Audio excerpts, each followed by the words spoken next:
High বন্ধুরা, Jhuma Bengali kitchen থেকে YouTube চ্যানেলে তোমাদের স্বাগত জানাই।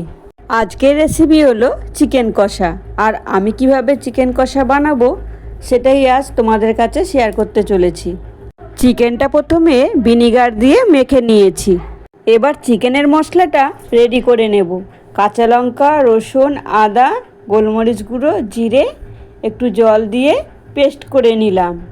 এখন লবণ, হলুদ, 1 চামচ লঙ্কার গুঁড়ো ও সর্ষের তেল দিলাম। দিয়ে পেস্ট করে রাখা মশলাটাও আমি ঢেলে দিলাম।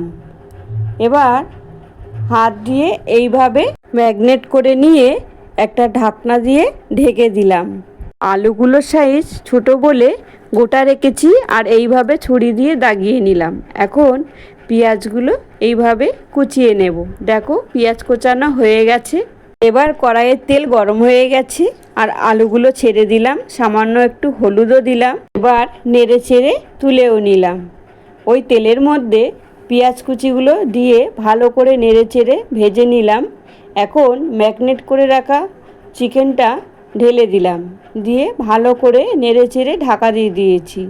চিকেনটা আমি ঝাল ঝাল বানিয়েছি, কারণ চিকেনে একটু ঝাল মশলা না হলে ভালো লাগে না। 15টা মতো কাঁচা লঙ্কাও দিয়েছিলাম, সঙ্গে দিয়েছিলাম 1 চামচ গুঁড়ো লঙ্কা। তোমরা কিন্তু যে যেরম ঝাল খাও ঠিক তেমনটাই ঝাল দেবে। চিকেনের মধ্যে আমি জল ব্যবহার করব না, আর চিকেনটা গ্যাসের ফ্লেম কম করে রেখেই বানাবো।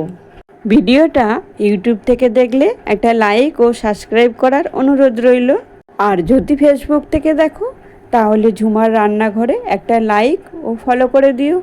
রেসিপিটি দেখে যদি ভালো লাগে অবশ্যই এইভাবে বানিয়ে কেউ আর কেমন লাগলো একটা কমেন্ট করে জানিও।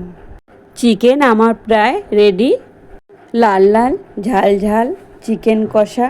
দেখো, ভাত কিংবা রুটি, লুচি কিংবা পরোটা, সঙ্গে থাকে যদি এমন চিকেন কষা, তাহলে তো আর কোনো কথাই নেই। ভিডিওটা আজ এই পর্যন্ত। ফিরে আসছি আবারও এক রেসিপি নিয়ে। এখন সুস্থ থেকো, ভালো থেকো।